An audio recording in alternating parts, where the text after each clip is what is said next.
faster than a car.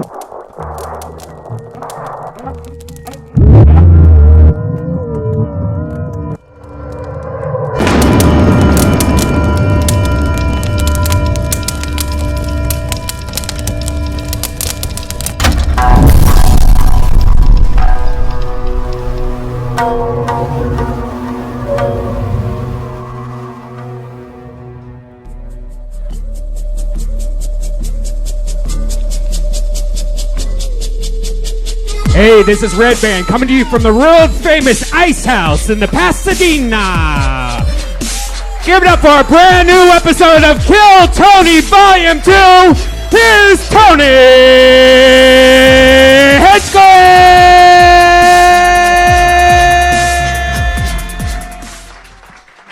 Hi, everybody. Dreams really do come true. We're doing a Kill Tony from the Ice House in Pasadena. This is crazy. This is like going to. It's like playing basketball at your neighbor's house when you're a kid on their hoop instead of your hoop.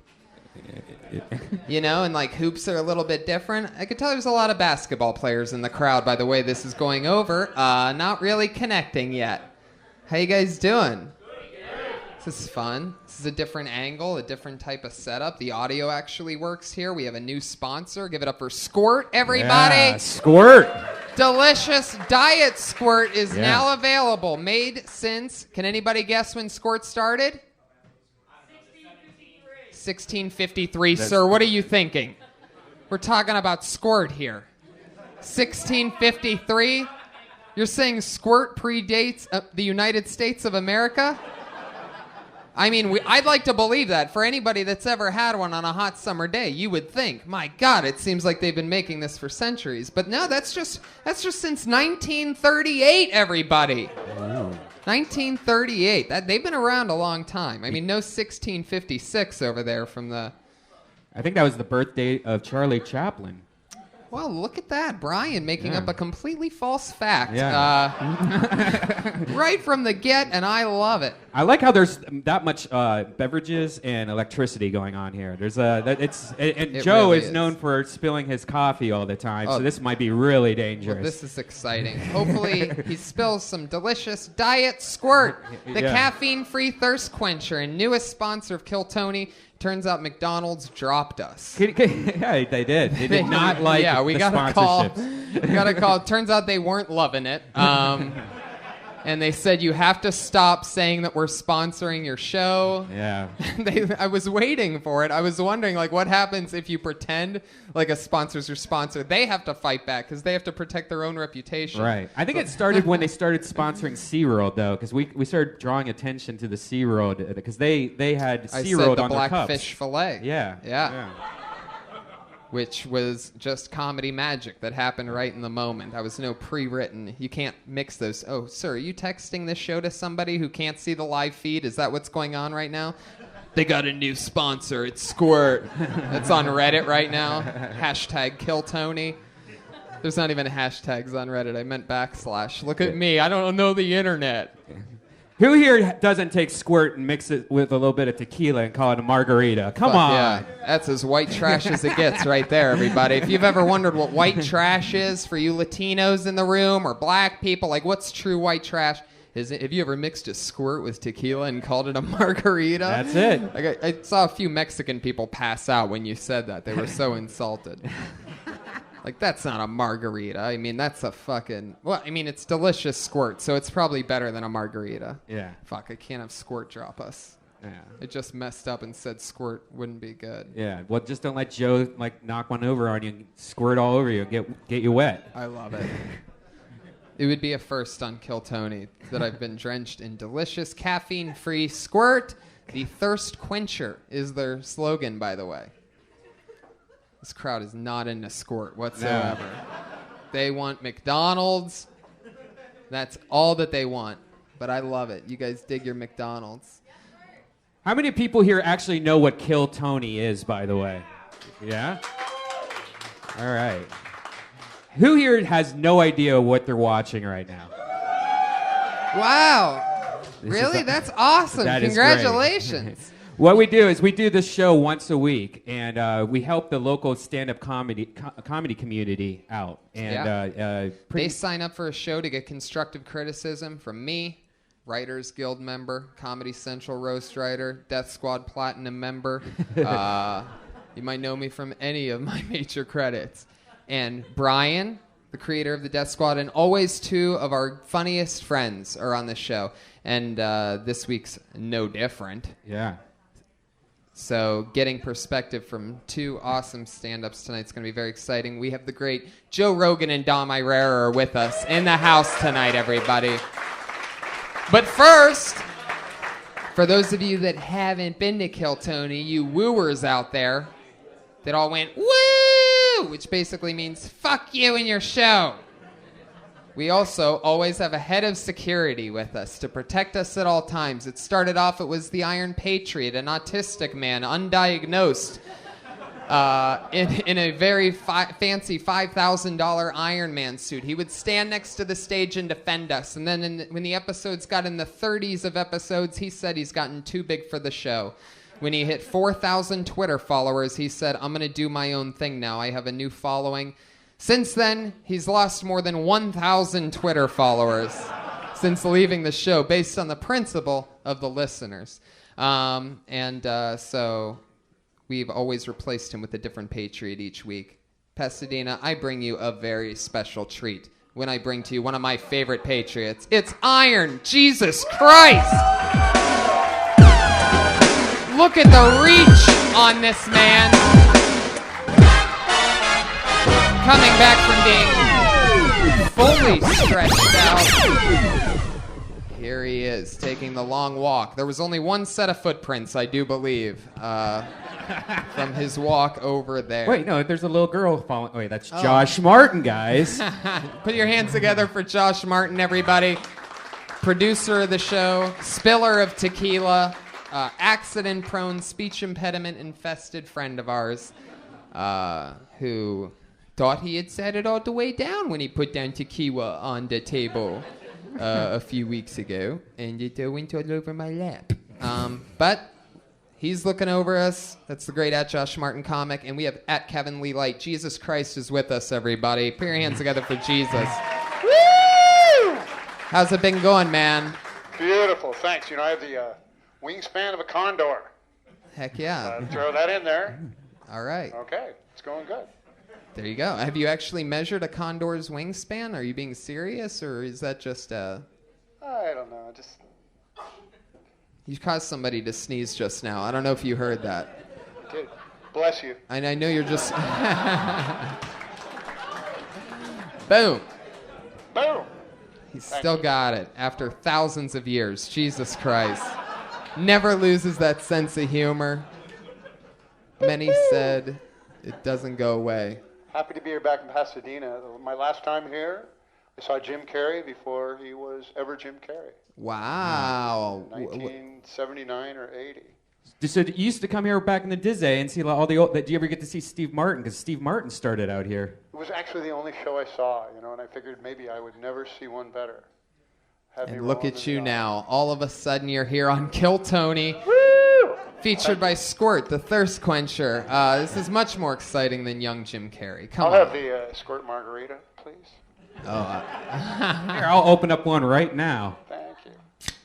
I thought that was going to be the worst accident for sure. That just seemed, I'm like, oh, here it is.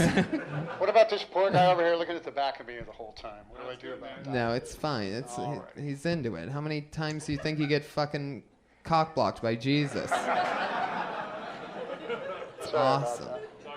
He's got the best seat in the house. You're like fucking... He's a good sport. There's not much to see back. Yeah, if that is in your way, you could totally move. I'm sure one of the waiters or waitresses will find a spot because he does pass a lot of gas. He's a Oh, come on. He does not.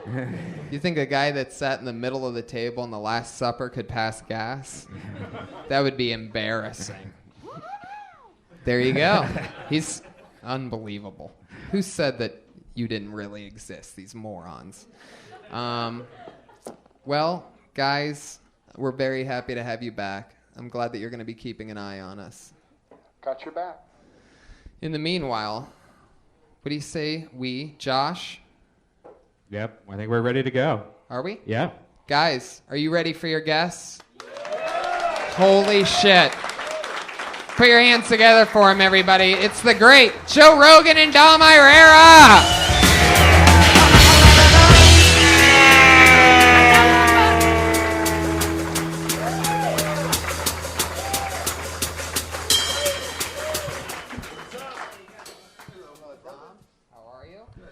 Welcome to the show, guys. Hello. Thank you. We're doing it. Now, Dom, you've been on this show before, Joe. I sort of gave you an idea of what's going on. Is this real booze? Yes, hey, cheers, guys. Salute. Salute. Cheers. Wait, is this mine? Yeah. How do I know you didn't roofie it? Get me to go to sleep. Because you would owe me $10. Boy, we've gotten off to a fucking roaring start. What the fuck was that? Shit's hilarious from the jump. Yeah, Joe's first time here. Oh He refuses to go to the Comedy Store, so we brought the show to you, Joe. Thank you very much. This is Very actually really excited fun. We've been looking forward for a long time to have you on the show. We should be doing podcasts, like live podcasts from here. Yeah. Yeah. We should do Totally. it all the time. Yeah, it That's feels a good good spot. in here. It's a good spot. I'm a little too high to be talking to people, so no eye contact, nothing crazy. Nobody get out of line. No picture fests. I was just starting to relax, and then I took that shot of... you didn't warn me that it was that cinnamon stuff. The fireball. It's like a whole different thing. I like it. My mind was not prepared for that whatsoever, and now it's like fucking big red gum. Yeah, I was thinking it was probably something whiskey-like, but I like the added flavor. I mean, that's a real surprise. Yeah. You know what the fuck you just did after you drink one of those. Dude, you know what the fuck you just did. That's Mistake City. So That's where all babies come from. That stuff. That's the fuck it, leave it in juice. I don't care. Ah! Freedom! fire. That's how it starts. It's That's all what it with is, fireball. dude. That's this glass. 3 more of those, and Think you're you got making another a one, baby. Joe. That's how it goes, Dom Irrera. Thank you, Joe Rogan. Shoot rocks in there. I think That's I all should- you, man. What are you Yeah, trying to you roofie me, bitch? What the fuck is this? Dom Irrera's not even drinking his own, trying to pass it off. Oh yeah, Are you that- one of those Here, dudes here. who has like a special drink? Here, take this, Oh, little I need boy. my Tanqueray. So I don't have my Tanqueray. What are you kids there drinking the same thing? I'm just gonna sip on this. I got a tradition. I get fucked up a special way every time. I go to the bar. I go, bartender, you know what I like. The regular. Boom. Dom, what's your drink? It's amazing how dope doesn't affect you. Doesn't? How dare you? Hey, Kevin, do you have any questions for our guests? Yeah, Dom. I'm speaking to you from a microphone that's under Yes, my robe Jesus. there. So you know the question's important. You were named by Comedy Central one of the 50 greatest comics of all time. All right. Now, First of all, it was 100, but thank you. 100. Yeah, and can I say something before you even ask the fucking question? I'm very bitter about that because I was Joe. It hurt. It's very hurtful. I was number 79, and you know who beat me out for 78? Cedric the Entertainer. I can't compete with him. He's an entertainer. I just do jokes. He has people over. He has a nice spread. He dances. He sings. What's the question? That was it. I wondered if that's you were happy with it. Cedric the who? Cedric the Entertainer. Oh. He's a very funny guy. Very funny. He's Absolutely. like Earthquake, but different. Exactly like Earthquake. Kevin, But did you have a question for Just Joe? to might be on the list. That's amazing. And Joe Rogan, you're one of the greatest, cutting edge. He was brilliant, 101, Smart, I funny think I was. stand-up comics ever. Your body of work is huge and beautiful, and you're always coming up with new stuff. So the question is, I'm getting hard as fuck. I'm talking about Jesus. you. My balls are tingling and shit. All this, leading up to, where's your favorite place to write comedy? To write it actually on airplane seats. I don't know what it is about being in the sky, but when it's terrifying. The only place you you just can get give in higher. so much. Yeah, you can't get any higher, but it's also the act of being in a plane is somewhat terrifying, especially if you're high on edibles and you're on an airplane. It's a terrifying thing, and there's something about being terrified that makes you creative. Mm-hmm. So I come up with a lot of shit, like when I go like, oh no, I come up with a lot of that on airplanes. I love that. That's Sometimes I put a whole lot of love on it in a loop. Yeah. Whoa. So Well, I thank just, you both. Nothing but Thank you that. very And after a while, it becomes like a meditation. After you heard it for like the 20th time. Wow. And you're high as fuck on a laptop. You have a system worked out. That was a very specific question, Jesus. And Get high and create material. I was being System. gang raped amazing. by these Armenian Huh? guys. Gang? What? I was writing like crazy. Somehow my sphincter stimulates my creativity. Makes sense. It would certainly switch it up a bit. Thank you, Doctor. well, I'd love to just talk with you guys forever, but unfortunately, this podcast is actually about stand-up comedians doing stand-up and doing 60 seconds apiece. And then we talk to them afterwards and figure out how we could help them in any way, shape, or form. That's what they all signed up for, and many of them are waiting just outside that door for their name to be called, and then come in and do 60 seconds. Well, can I say first of all, I haven't even seen these people. None of them have a shot. just to let you know, just relax. We're very special. This is kind of like a boss level episode, Tony. You know, it's like for these guys that are in the other room. This is like when we announced it just this week. They went crazy about it. It really is the best of the entire Hollywood open mic that's out there right now, and they're dressed better than I usually see them dressed. Like it's a Friday night for them. I usually only see them on Sundays and Mondays, usually only Mondays, but. So it's very exciting. It is like the Yankees of the open mic. They've been open micing their whole lives. They're so close to past it, you can taste it. Now, many of them know, but we'll let the audience and the new people, the few people that have been here for the first time, they know that their time's up, the 60 seconds, when they hear the meow of a kitty. Did you hear that? Listen to how adorable that is. One more time. Aw. Now that's your 60 seconds. They know not to go any longer than that, or else they're going to bring out the angry West Hollywood bear.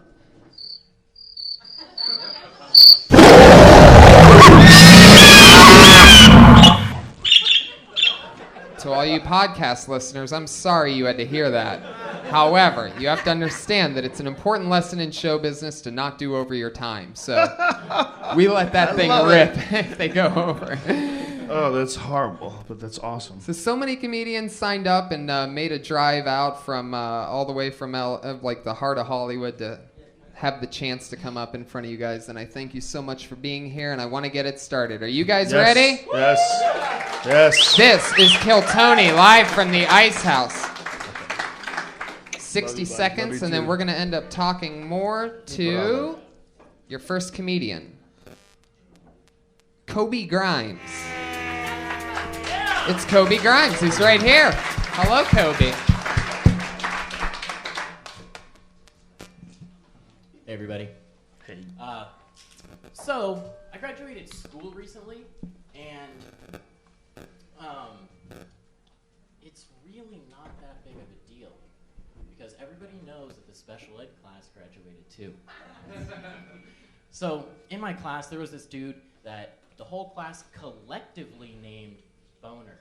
And Boner was kind of like that dude that tailgates you and flips you off and also has a Christian Fellowship sticker on the back of his window. And so Boner cheated off everybody and graduated. And now we happen to have the same credentials, which means that we kind of appear similar, which is pretty ridiculous. Because this is a dude who showed me a video of a woman with a in her nose, who was violently snorting, trying to slide a giant curtain. All right, first of all, Kobe, I'm going to apologize to you immediately. Our producer, Josh Martin, wasn't in the room. Well, it's not. It was on. Oh, damn, it was on. Check. What's the matter? Hello. There was no on the mic whole sound. Is it on now? Yeah, it's been on. He was just doing really wasn't quiet. talking right. So you were really quiet. Really? Yeah. It's my first time. I'm nervous. Oh my That's God. your first time you are ever really- doing stand-up? Yeah. Oh, wow. That's your first time ever on stage? Yeah. Kobe Grimes, everybody. Wow. In that case, you just brought down the house. In that case, I'm not apologizing. You destroyed for your first time, Oh, basically. Awesome. Everybody eats shit on numero uno. Yeah. That's like part of the program. Nobody's good at first. But I guarantee Actually, you my right fir- now, my that's the first set was on the Tonight Show. That's where I started. Did you get Yeah, but couch? I don't count that as a set. You don't count it as a set? He said that was my first set was on the Tonight Show. You know what was amazing about watching you? How long a minute can be.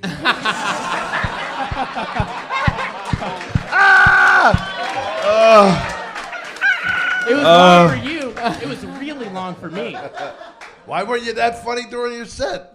Well, he wasn't Because relaxed. I was He shitting my did. fucking pants. Yeah, That that's was the a... first name to get called, and I didn't think I was gonna get up here. To be honest. First name, first time Wow. on stage. It's a very alien thing to do what you just did. It's a very alien thing. And when you do it for the first time, you'll be chasing that dragon forever. It'll never be any more alien. And then it'll start being normal. And once it starts being normal, then you'll start relaxing and you'll learn how to be yourself more up there. It's just a weird art form. And it's one that you only learn by doing it. So you did it. You know, you did it. I sucked a fat pile of dicks my first time on stage. Dude, I was terrible. If someone had a recording, I would give them a lot of money to not release it. Dude, that's not me. I'm not that dude. Shit, I can't be responsible for that motherfucker. That was a long time ago. That's your see, Donald Sterling Yeah. tape. Dude, It's your everybody. first set. Everybody's terrible the first time. Everybody. It's Yeah. just, there's no way around it. And then you figure it out. But you have to just keep doing it. And just, get your shit together in the outside world, too, if you can. Kobe, is it Yeah. Yeah, that'll probably help. Yeah, definitely. Kobe? Is Right. it something that you've always wanted to do? I mean, why tonight? Look at him. What the fuck else is this guy going to do? You going to have him fix your stove? Barely paying attention when you're talking to him right now. Look at him. Congratulations on graduating, too. Oh, well, thank you. It was quite a few years ago. It means a lot to me. I don't know why. What do you want to do with your? Well, I want to answer his question. Okay. Nobody remembers it. How do you remember it? Okay, so Have you all? Go ahead. I'm serious. I'm fucking serious. Just kidding. That was out of It's control. getting really good. Look, second Commitment. kid's getting loose. Heck yeah. We've always needed a school shooter comedian. There's a niche for that. I can picture my manager. There's a real niche for this right now. Yeah. Hopefully, I don't look that creepy. No, dude, we're just fucking with you. Oh, yeah. Look, man, you're a young man, and you just tried stand-up for the first time. It's very admirable. It's a difficult thing to do. You did a good job, man, for real. For your first time on Thank you stage, very much. you will get looser, more relaxed the more you do it. But it'll probably never make you shit your pants as much as that time. What was the punchline of what you said, though? Because I was trying to follow, and I had no idea what you were... Dude, don't make him do it again. I'll do it. I'll do it. I don't give a fuck. No.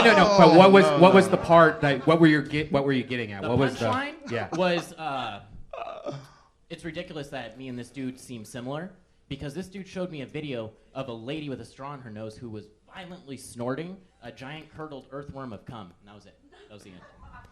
Okay. Well, it's probably best we didn't hear it. That mic going out was your friend Jesus Christ over your shoulder taking care of you. Oh my God. Jesus threw an alley-oop from 4 feet away.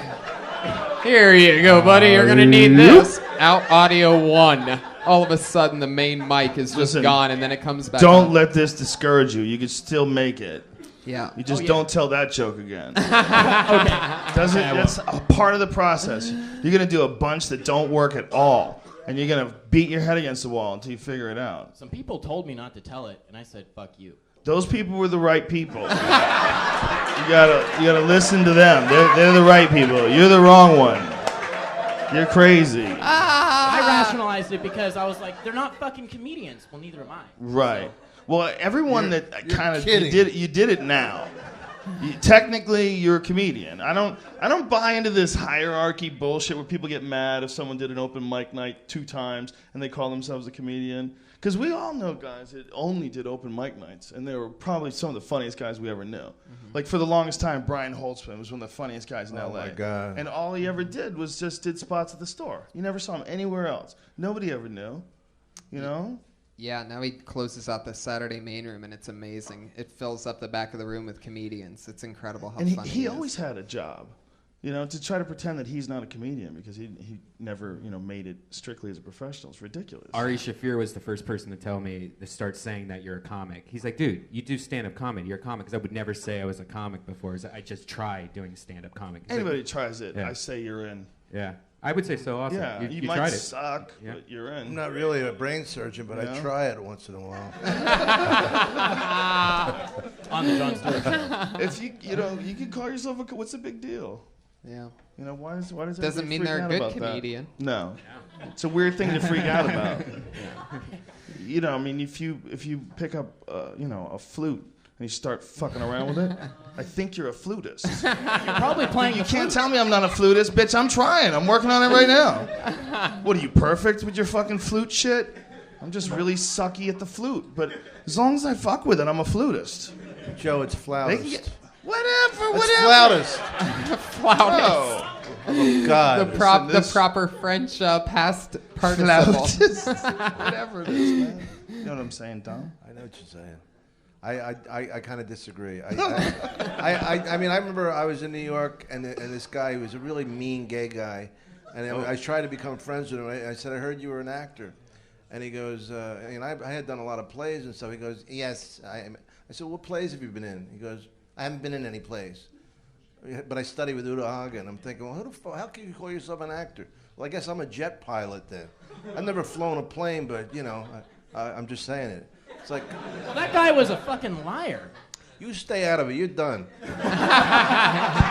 Kobe, thank you so much, Thank by you. the way. There you go. He's Kobe Grimes. His All first right, time, man. everybody. Come on. Starting it off with a bang. Hell yeah. Kobe. Heck yeah. He's on Twitter at Kobe Grimes. If any podcast I would say, listeners- Kobe, if you listen to this, you know, after this is all over, pay attention to what everybody's saying because you're kind of fucking crazy. Just I mean, settle down, bitch. the good thing is- get it all together. Do a yoga class or something. Yeah, you gotta breathe. Eat a little weed. Take a breath. don't watch Slow it, down. just listen to it, and just really pay attention to it, and try to show it to your friends, and go, do you understand what I'm saying? Because I had no idea what you were saying. It was like a ramble the whole time, I thought. Yeah, I just couldn't hear it. And then every time I tried for a second, I just didn't want to hear it anymore. So It's then I hard, st- man. He's the first guy totally, up. of It's the first course. guy. It's a very difficult pursuit. Of course. Shall we go for number 2, everybody? No, let's bring Toby back. Your second comedian tonight. Oh, I know this guy. He's a funny guy. He gets on pretty often lately. A Sweet. funny guy named Tyler Mesnarek, everybody. Here he is.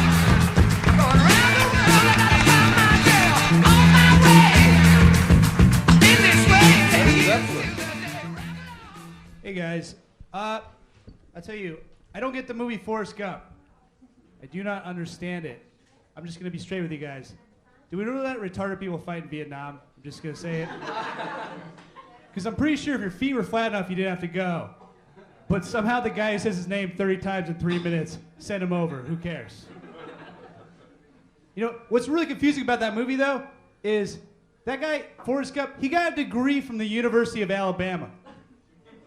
He graduated, and yet he didn't understand that touchdown meant stop running. I'm saying the dog from Air Bud had a better concept on the game of football than Forrest Gump the man. The craziest part of that movie, though, is he has sex with Jenny one time, gets her pregnant, has a kid, and neither him or that kid get AIDS. You guys didn't know that? That's what Jenny died of. She died of AIDS. You know, I never met a retarded person with AIDS. Maybe they're immune. I'm just gonna put it out there. Maybe that's what that extra chromosome does. Oh, I didn't even hear the cat on that one. Did it twice even. Tyler, you tried to talk over the cat, and that doesn't go well. You brought out the bear all the way from West Hollywood. Yeah. But put your hands together for Tyler Misnarek. That's some funny Forrest Gump material on the, 20-year anniversary of Forrest Gump. Couldn't be any more topical with your choice of... Boy, that Truman was a president, huh? Truman is the president. How long you been doing stand-up? About 6 years. That is my favorite Forrest Gump bit I've ever heard. I'll tell you that. Don't get me wrong. Thank Like that was great. I get to tell the end of it, which is I don't know. Does it get better? Oh, this guy's trying to fight the bear. Do you have that much confidence in it to take it from here? I can say it. Sure. The joke goes. You want to know what I'm saying? You're bringing out the bear. The bear doesn't have rationale. Right. No, go on. The joke goes, I never met a retarded person with AIDS. Maybe they're immune. Maybe that's what that extra chromosome does. It fights AIDS, guys. That's how it is. Oh, again, destiny is stopping you guys from your worst parts of everything. He turned the mic off for Kobe. He made the bear come out before that. If that was your first time on stage, that would have been super impressive. But 6 years, like, 6 years, you suck. I'm not finished. What I liked about it. Hey. No, I do think it's fucking hilarious that you did Forrest Gump material. I mean, it's a funny movie. It's a classic. Way to keep your finger on the pulse of what's happening today. But if you have a bit and it's about an old movie like Forrest Gump, but it's your favorite bit. No, it was a good bit. But I knew after he got into the bit that he was too slick to just be an open micer. Yeah. You know? Really? What made you? Because he was articulate and he had timing and he was too good to be an open micer. You know? Interesting. He's a cheating motherfucker. Well, that's one of the cool things about the show is quite often, there's some people that like to, are in their early starting out time, but there is a few people that are really funny, like Tyler, who I've seen do maybe, 6, 7, 8 different 1 minutes of being on the show. So He's some got guys, that much time? Yeah, he's got a total of at least 7 or 8 minutes, but... After the 7th minute, I start tapering off. Yeah. So sometimes people come on just to work something out and hang out with us. Okay. All right. Well, I didn't mean to be mean. No, I know. Too late. No, I love it.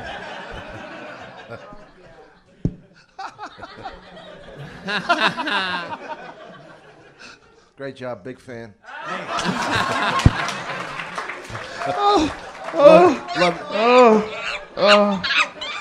Love your stuff. I love your Gone with the Wind bit. And that Wizard of Oz hunk. Ooh, I can't breathe. Oh my God. Why did the Munchkin cross the road?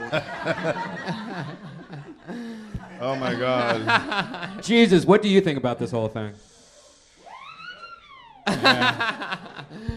Fuck yeah. The Lord has spoken. That's the 11th commandment, what he just chimed right there. It is weird doing a joke about Forrest Gump nowadays, because I don't think I could do one or do it. I mean, even if I were to do a joke about a movie nowadays, I don't even know what I would be able to do without even feeling guilty about it. Like I'm not going to do a Transformers joke because in 3 months that joke's going to be the lamest joke ever, and it probably never was going to be good in the beginning. But Forrest Gump, that's hard to. What the fuck are you rambling about? Oh my God. Yeah. Forrest Gump's hard. Like, what made you decide to write a Forrest Gump joke? I used to. Sometimes I really like that movie. I really liked that movie when I was like a kid, Yeah. and it just kind of always threw me, like all those things. But what about a classic like Star Wars? You could do a joke about Star Wars. Yeah, there's certain movies definitely, but Forrest Gump just seems a little suspect. What do you? But why though? Why? If Star Wars is classic, if you could do a joke about, you could totally do a joke about Star Trek. If you had a really good joke about Star Trek with William Shatner, old school, you would definitely do it. Because it's almost guaranteed that everybody in the world has seen Star Wars. And even that's not true. If you're black, you can do a joke about anything. Make it. Man, what's up with Chewbacca? Man, that motherfucker's scary as shit.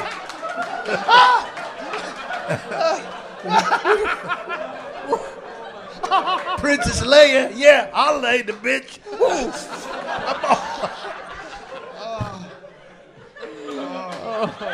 Oh my God. You're right. Now that you said it, black comics can talk about anything. That's amazing. Man, I'm eating frozen food. Defrost the motherfucker. Come on.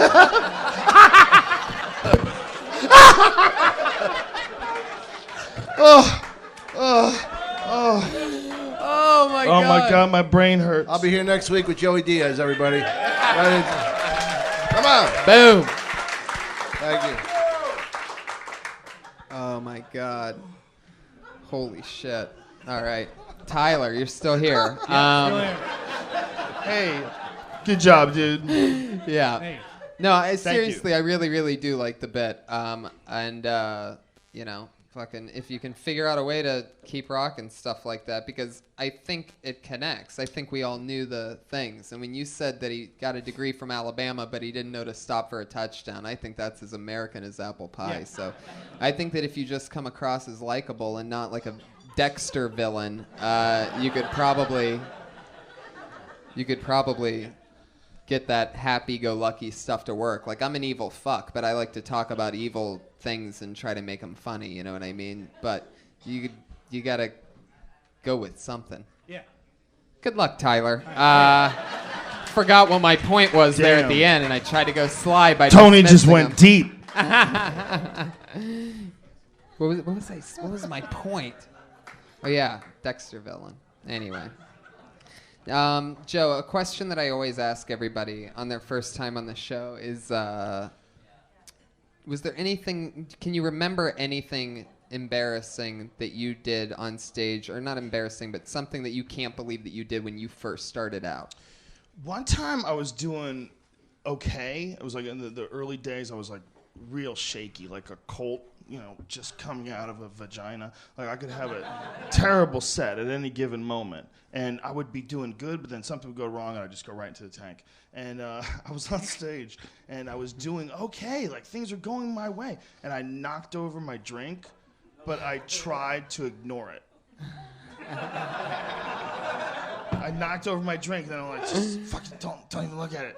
And the audience was like, this bitch is scared. And those little monkeys, they smelled it. Yeah. And this was in Boston, which is just a notoriously hard-ass town. It's cold as fuck there in the winter, and people don't tolerate any bullshit. And so I've found that there's a lot of places where you can sort of pull yourself out of a ditch in stand-up. There's towns that'll let you get away with it. There's certain towns where you just don't. Mm-hmm. You know, once you start tanking, it's over for you. Fucking, this guy fucking sucks. That horrible accent. And you're done. So I went from having a good set, doing well, to in the shitter. All because I knocked over a drink and I just didn't address it. Wow. I was panicked. How much time did you have left when? I had no recollection. Was it a while that you just pretended? It wasn't good. But you know the whole audience saw you knock over the drink. Death. It was jokes that normally work, just didn't work. I said them the same way. I had the same pause, but I was scared. I love that you were knocking over drinks back then also. I'm very ape-like in my movements. Yeah. Not that precise. Wow. That's so funny because, you know, like, I guess maybe people don't, maybe listeners or audience members don't know, but not acknowledging something that happens that everybody can see is such a big deal. Yeah, well, that's why when people say you should just ignore hecklers, like, oh, you're crazy. Right. You're crazy. We're going to pretend someone's not just screaming something? Yeah. Like, the whole agreement that you have with an audience is, what the heckler's doing is violating the agreement. Mm-hmm. It's not saying that everybody should have to shut the fuck up and one person should have to be the person who gets to talk, But when you do stand-up, that's the only way it works. And the only time it can, like, any banter can be possible at all is if the audience is super cool. And then it makes for a fun time. And it's not just like a heckler. It's you having a conversation with people. But when someone yells something out and disrupts, you have to address it. It's unfortunate. Oh, and yeah. it's like a violation in the little agreement. The agreement is we try to write as much shit as we can, try to come up with crazy ideas, try to figure out a way that we piece them together to make you see what we're seeing. And when someone throws their bullshit into that, it fucks up what you're trying to create for everybody else in the room. Exactly. And it just gets weird. Even if I don't hear what a heckler says exactly, but I know that the rest of the audience heard it, like you make a judgment call in your head, I'll go, what? Yeah. But normally I'll hear what they say, but I'll even bring it back up. If I hear a heckler like sort of chime, and I'm like, oh, this, what are we doing here? Are we going for it? Yeah, exactly. Because if I was quiet at the time, it would have been a pure heckle that I would have been able to hear, but only I didn't hear it. One of the cool things about being Joe compared to a regular comedian is not only is he witty, but he could beat the fuck out of anybody. I'm always around people that can beat the fuck out of me. No, That's my no. other job, constantly around dudes who could Oh, fuck well, me anytime they want. I'm always surrounded by trained killers. Yeah. Wow. Yeah, me being in shape is just trying to maintain as long as possible from being raped in a worst case scenario type situation. You got to think about something else. I'm more defensive than offensive is what I'm trying to say. I don't think any comedian can beat you in a fight. I think you could probably beat me in a fight. I Me? would let you. I love you too much. I let you Joe beat me Rogan up. and Dom Irrera are here. They're making babies. I take a beating. Dom, I already asked you I what tried your, to talk you out of it. what your thing that you regretted was, right? On another episode. You want to remind this crowd? No, I don't want to be. I don't want to be ostentatious or pretentious or pedantic or didactic, but I got to say, I honestly have never had a bad set or a bad moment on stage. What I would consider bombing, most comedians would consider killing. And that's my sad tale. No, I don't know. I love it. We've It's all true. had. I had one time my cousin Johnny, and this is not a bit. He was like, I was doing a thing charity. My mom worked at a hospital, and this guy wasn't laughing, and Johnny wanted to fight him for not laughing. The fuck are you not laughing at? So, but that wasn't a professional gig. Do you think that growing up on the East Coast in that harder environment, it's a more wild environment, like Philly, you grew up in Philly. Oh, yeah. I grew up in Boston. Like, there's something about that East Coast comedy, like learning how to do comedy there. If you can get through that, you come out to the West Coast, people are so much more relaxed. Yeah. I mean, their heckles are softer. I mean, you were talking about Boston, and I thought of Nick's immediately. Yeah. And I begged Jonathan Katz one time to come up on a third show Friday night, and it's all fucking these tough Irish kids and Italians, like all the gangsters and police made love at that place. It was like, and John Katz he says, I don't want to work a third show. They booed the back of his bald head. He didn't even get on stage yet. They're boo you fucking bald-headed faggot. And he hadn't even been up yet. And so what he did was they're fucking screaming at him, and he turns to the mic and goes, precisely, and then walks off the stage.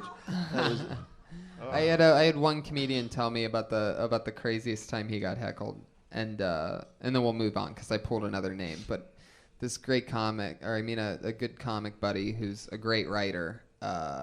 He once told me this story about how he had this big showcase, and it was a sold-out crowd, and he got up on stage, and he didn't get heckled from any loud person in the back or anything like that. It was the guy in the front row just whispering, "You suck." Right. And he knew that only he could hear it, and he's doing his stand-up. I mean, the guy's literally in the front row. Every time he would breathe in, because you just have to inhale as a comedian, he would just hear, "You're terrible." And he would just change it up and do all these different things. And he's like, it was a 7-minute showcase set for something big, we'll say The Tonight Show or whatever. And he goes, he's doing it every time. And I'm 2 minutes in and I'm ignoring him. And I'm 3 minutes in and I'm ignoring him. And I know nobody else can hear it. And I'm having a good set. But I'm having such a good set that 5 minutes in, I take a breath in and he goes, "No, seriously, you're the worst." And that's when I go, worse. "You son of a bitch! Why are you whispering to me?" And the rest of the crowd's like, who the fuck are you talking to? And then all of a sudden he's getting heckled by everybody. I had a gig. Didn't get the thing because he acknowledged the whisper. It's if everybody else hears it that it's a real fucking that's horrible. zing. But I had it's a guy- psychological warfare. The guy in the front just, you're never going to get it. I had a guy clutching his chest. I did a gig. These women, they had the stars, the dot, and the saris. You know, I don't know if they're Pakistani or Indian, but I said to the guy who booked me, I go, "You sure you want me to do my act?" Like, he says, "Just what you did on HBO." I go, "I'll change it. I'll make it cleaner." He goes, "Nah, fuck it." And the guy, I had women crying, like not laughing, crying. And the guy goes up, "You don't," I said something about a cow, and I forgot the cow was sacred to him, you fat fucking cow. He goes, "You don't talk that way in front of my people." And they're all fucking screaming and shit. Because you said fat fucking cow? Yeah, but I mean, I told the guy, I says, "I don't think they want to see my act. I never had people dressed like this in an audience." and I remember everything went like, it was like... You were at the Berkeland. Everything went in slow motion. I just remember like fucking peeling off the stage, and the guy handed me $2,500 like it was a baton. And I was going out with Kim, and I jumped in the fucking car and we got away. Wow. And that's why I don't do stand-up anymore. No, but it was... So just saying fat fucking cow. But I forgot the cow was sacred to these people. Yeah, that's like talking about your God. That's incredible. All right. Guys, your next comedian is ready to go, and her name It's an is... incredible reaction. Huh? I'm sorry. It's just that's an incredible reaction. Yeah. They'd freak out about you saying something like that. Just cow. But the cow's like their thing, right? Where were you It's again? their God. But I was thinking the guy was going to... He was going, It "Don't is say this insane. in front of me." He was like breathing. I thought he was holding his heart. I mean, it is weird for the religion to revolve around an animal. I mean, even if... It like, is dumb as fuck. Like, I mean, it's an animal. It's so dumb. Right. It's one of the craziest ideas ever. just- when would we let that go? People starving and they won't eat the fucking big... What if it was a fat- frog?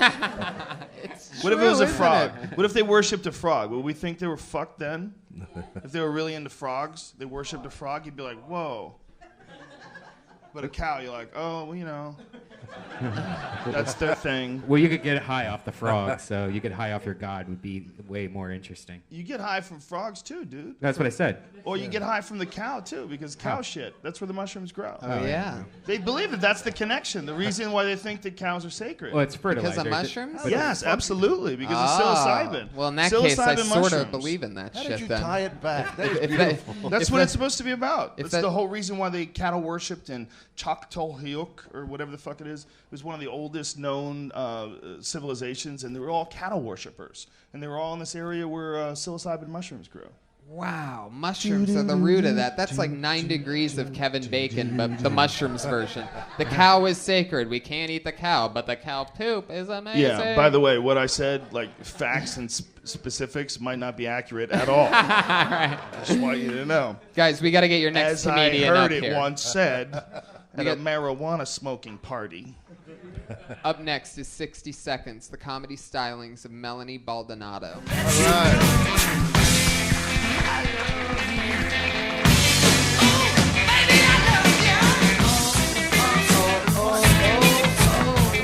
And she's on. Melanie Baldonado is here, everybody. Right behind you. Taking it. Right behind you. You know you hate your job when you're always barely late. You just can't get there on time. It's as if all the forces of the universe reach out in the morning to keep you from getting there. The first force, the snooze button. Because all anyone's ever asked for in the morning is, just give me 10 more minutes. And that bitch gave you 9. That's why you make up the difference, hit it twice. It's awful. I used to work in retail. Retail is the only job where you get paid to get all dressed up as if you have somewhere to go. But it doesn't pay you enough to go anywhere. There was a brush fire 2 miles from my job at one point, and I was really worried. Because I was thinking, on one hand, I could really use this job, and on the other hand, I always wanted to be the one to burn that place down. Just rough. I don't know. I feel like that's a minute. Good There timing. you go. Excellent. You got it. That's right. That was 1 minute. Where'd you used to work in retail? I used to work at a place called, can I say it? Yeah, I guess I don't work there anymore, so why not? Tory Burch. Don't say Oh my God, you threw them under the bus. Horrible. Can't believe you did that. I don't know. I I feel love like, Corey Burch. Do you? No, I don't even know He it. loves women's handbags. Sounds like a and shoes. child actor. What is that? That's a Well, store? it's a store. It's a What's it called again? Did you hear what Tory happened? Burch. Doesn't that sound like a child actor for some reason? Yes, Someone that went terribly wrong. Yeah. So what's that person's story? They came up with the store. What are they selling there? She sells overpriced handbags, shoes, tunics that look like they're from India. I mean, they're like nice things, but at the same time, it's like, oh, really? You guys really don't pay $600 for this? And some people do. People buy that stuff. What are those Yeah. people like? Some of them are really nice and I like them, but then a lot of them are foreigners. So they like come in and they like drop a lot of cash, but they also demand the bigger logo because she did a smaller logo, and then they would get mad at me because we What's didn't your have the least bigger favorite logo. kind of foreigner? I feel like I just saw a cat step in front of a mouse and go, no, it's okay. I'll tell you, but it's not. It's just my encounter, okay? And it's not the whole entire race. Okay, Filipinos from Manila. Wait a second. From Manila. It's the greatest disclaimer I've ever heard. What good could come out of this? Wait, can you repeat that again? Did you just say you're speaking for everybody when you say blank? No, I'm just saying. No, I love it. Specifically, in my experience, Uh-huh. Filipinos from Manila. Wow. Whoa, From you- America. are you alienating an entire gigantic city in the South Pacific? Yes, I That might be the craziest shit I've ever heard. Yeah. What kind of a database are you drawing from? All right. I mean, I would think you need to meet a lot of fucking Filipinos before you make such a snap judgment. I would met say a like lot. millions of them. Like I there's met a a lot. lot of them. You got to be fucking sure, What's their downfall? What is it about the exact city of Manila? right? well, Can't just be saying that. One, we would always have to ask them where they were from. Okay, and they were always like the people who would sit down and start pointing at things and ask you to bring them down for them, or just like, can you get me this? And it's like, what are you talking about? That's a whole shelf of things. What are you talking about? Aren't they really short? Can't they just not No, reach? they're- But look at her. they're fully She's capable. reliving it with anger. They're fully Why do you make capable of me? getting What? their What are you own talking stuff. about? Well, sometimes they're I like to human throw beings. They've got- curveballs like this No, because I I have think that sympathy there's. if you've got some sort of handicap or if you're blind, but if you don't have any of that, you can go and pick your own stuff and tell me what you like. Don't Yeah. sit on the couch and start Wow. pointing as if I'm your slave. I think we would have to be there in your shoes to understand what Yeah. the fuck you're talking about. You would be. However, I thought your retail joke was funny. That was Thank funny you. about you dress up like, but you can't afford to go anywhere because they pay you shit. That's funny. I laughed. Thank you. It's true. It's kind of fucked, really, when you think about it. I hate Cambodians. Oh, no, Did he you did. just say that? I don't know why. You've been thinking about that for 3.5 minutes. Pissed Just me sitting off. on it. I can relate to you. Thank you. Well, see, that's what I was gonna say. Is I asked a few questions there, and one thing that did come up that I think's interesting that you could add to your retail thing, because I noticed you changed directions pretty quickly after that. Is you could talk about that retail place that you were just telling us about, and you can say that, look. I mean, the thing that you said where you prefaced about the race thing, in my opinion, is one of my favorite. It was one of the funniest things I've heard all night. Where you go, I mean, I can't remember how you worded it. Luckily, this is a podcast, so you'll be able to listen back on it. But you said something like, I mean, just something I've noticed you had an answer right away. So you're very passionate about your dislike for Filipinos from Manila.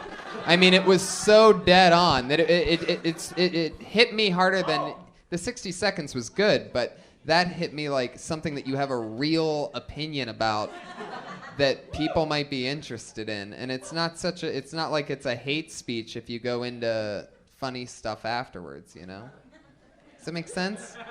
Am I crazy? No, totally. It makes sense. She should be allowed to say it. Yeah.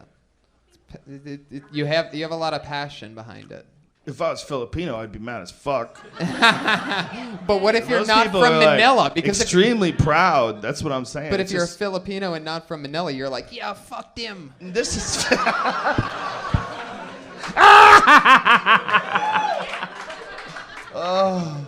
Good point. It's a very good Because point. you know non-Manila Filipinos have to hate Manila Filipinos. Yeah, but they hate white people way more. No, they are really cool. And Filipino Americans are like awesome. They're like so nice. Like They're, Manny There's some- Pacquiao, all cool. the time. Super friendly. Yeah, they're great. They're the best pool players in the world. Did you know Maybe that? they are. No, I'm I did telling know you, they that. I are. totally Yeah. What's that guy's believe name? you. Reyes? Efren Reyes, the greatest pool player, arguably of all time, Filipino. Manny Pacquiao is one of the most likable guys. Every time I see him on TV, he's singing karaoke Yeah. for some reason. Every Filipino I've ever met is like New super York. friendly. Second They're some tightest of the most Asian. friendly, family-oriented Second tightest people. See how many good things? No, See how no, many? I think Manny Look at that, Pacquiao's second great. His tightest. mom's a little scary at a That's boxing amazing. match, Who's the but- first tightest? There's a lot of different kinds of Vietnamese. Asian people, so that's an amazing statistic. Vietnamese. Yeah, but it's from like ages 8 to 12. That's why they won that Oh, you war. motherfucker. Had to ruin a moment. How dare you? But you guys found the good in Filipinos. I mean, you know- I can't find anything good about fucking Cambodians. Oh. Fuck the Cambodians, I say. I'm sorry, honestly, that you ran into a bunch of people that poorly represented Filipino people, but I can't think of, like, if I had to pick, like, one race that was, like, almost universally friendly. Filipino Yeah. people. Oh, yeah. What, they're so what race likable. are you, by the way? They're really, like, friendly, nice. But I'll tell you people this. for I'll the tell you most this part. real quick. Wait, Now- what is that? What race are you? My father's Italian and my mother is like Hispanic. 3 versions of Hispanic. Oh. Are you racist family? What is exactly Hispanic? Like okay, because like it gets divided. Okay, my mother's father is Basque, 100%. Oh. That's like Sicilian. Okay. I forgot. I don't like them either. I don't like Basque people. They're such assholes. No. I forget who I So, hate. like, a But bunch then of my mom is different Latin Spanish, countries. Right. Well, there's only a few for me. Right. Spanish and Mexican on the mom's side, and Basque, which is like they all Hispanics want to fight against each other. Every Hispanic in this room knows this. I don't know why, but that's just a fact. I It's saw a sad. dude with a T-shirt on that said, "I'm not Hispanic, I'm Mexican," and I got Well, confused yeah, as fuck. Because I was like, "Are we micromanaging this shit? I What is going on, there's like people?" this Latin title, and there's Hispanic, and I'm under the umbrella of Hispanic because it's not 100% Latin. Like I'm not 100% South American because I my gotcha. grandfather's Basque, so I have to say Hispanic, or someone Oh, will I see. correct me, and they'll let me know that I'm not Latin. Oh wow, that's so But- crazy. I'm Latin too, right? Like that's part of it. I don't know. What I else don't are really you? follow all the rules. My dad's Italian. Oh. How many times have you? Is that what part that is question fucking was with you. for you to go A Yep. at the end? That part's fucking with you. Trust me. The Italian. Yeah, that part. Trust. Look at this guy. He's very aggressive. Yeah. Is that the blood boiling? It's in here? Italians. They're crazy people. Yeah. They come from a mad monkey people that lived on a rock somewhere. That's what they are. I've True. never been with an Italian girl. That's my people. You been with Yeah. an Italian girl? I got rid of those when I was young. I cut that off at an early age. I was like, one of these things is not like the other. Yeah. I remember that show. They're too It's hairy like, for me. Yeah, they just swing at you and shit. They They'll what? fucking swing at you. Oh yeah, exactly. Like, not all of them. I'm not Yeah. generalizing. Right. Just the ones that were willing to fuck me at the time No, yeah. Exactly. were all They into are swinging crazy. at me too. And that's that's Crazy like bitches. Yeah, they are. That's an Italian thing. Savages. Very Look at bad Dom hygiene Irrera. Look at also. him there. Dumb. It's a yeah. product. Yeah. The Italian people. you Look, don't get me wrong. They make awesome food and their cars are pretty. Yeah. You know, Really, really there's smart, a lot of creative great people. shit about. Great I love artists. it. A lot The of Italians are great architecture's people. great. Just Yeah. the Chefs. women are just too. Well, you're half Italian. I can't right? handle it. Have you ever punched a guy? 3/4? 1/4 No. Irish. Really? Okay, that's not true. I was asleep and I was having a bad dream and I swung and I didn't realize that I was swinging in real life and I punched him in the stomach and it was really sad because he's one of the nicest guys I've ever dated and I felt so wrong. Just in the stomach? What is like he, a just pussy? like just totally Yeah. just If punched him a in the girl hits you stomach. as hard as she can in the stomach, how hard would that be from a laying position? Did he whine about it? I have no like the look on his What kind of ferocious ground and pound do you have, sister? It was kind I'm not of gonna sign you up. Was this Josh Martin? So you grounded, pounded him with like some sort of a ridge hand type I think I actually kind of like came around and down. I doubt somehow. you did. I have no idea. I have no idea how it You came. threw in- 'cause I was a I would Fluid. tell you, based on what No, I know about the totally. human body, Totally. that wouldn't all be I know happening. Is that, like, all I know is that I felt my fist hit his stomach, and I woke up, and his eyes were like popping out of his head, and his hand. I was like, and I was like, oh shit. Did you get turned on by the moment? Like, shit just got No. crazy? Oh my God, no. I Just a felt little so stir up bad. out of nowhere. Bitch, I'm tired of your No, bullshit. no, I was- Oh my God, I can't believe. I thought I was dreaming of hitting you. Totally. It's so crazy. Totally. I was in that Totally. dream-like state in the morning when you wake up because you have to pee. It was awful. You just wailed him right in the liver. Like, if he had broken up with me, I would have understood. I looked at his face. I was You like, would oh have my God, understood. it's Oh over. my Like, God. I totally was like, this relationship's done. Oh What my did he God. say? Well, he didn't say that much because he was hurting.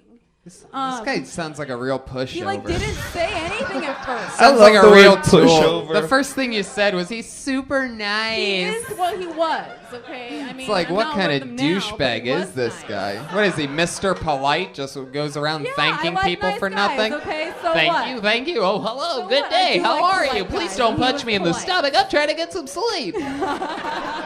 Oh, shit.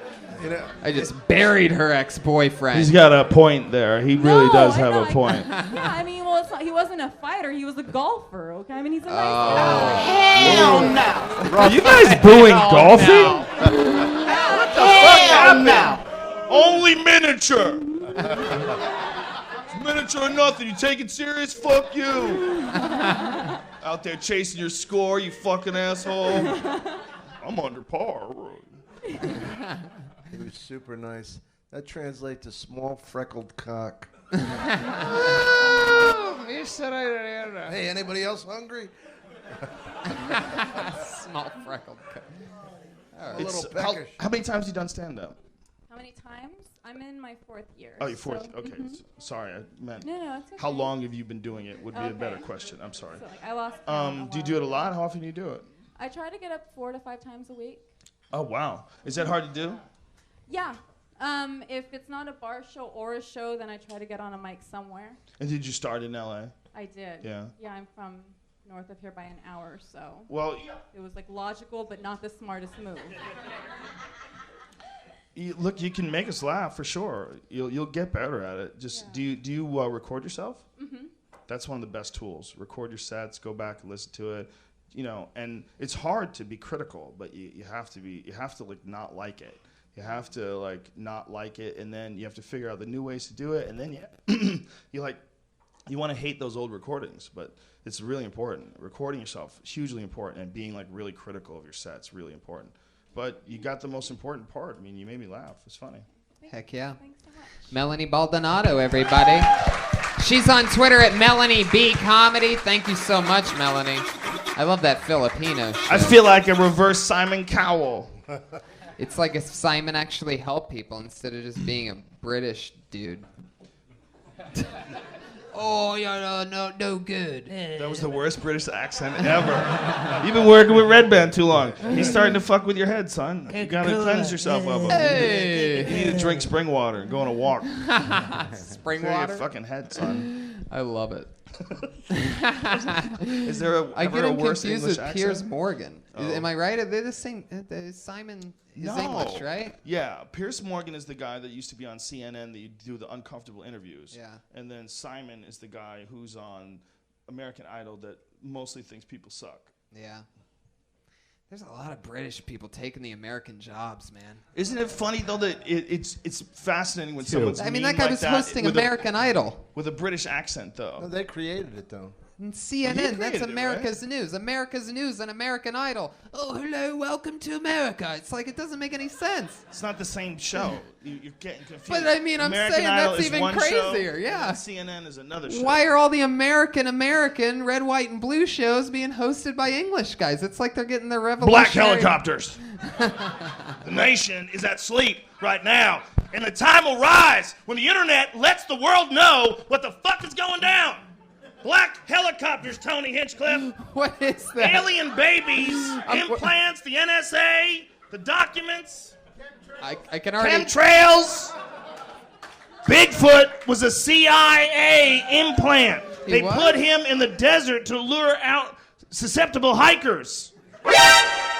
I didn't know about any of this. I didn't know black helicopters were a thing until right now. It's very important to know. You gotta protect yourself from the chemtrails. You gotta wear special hoodies. You gotta get hoodies that are. Is that what they do? Yeah, you gotta have. It's gotta be all cotton. Chemtrail absorbing. All cotton will absorb the chemtrails.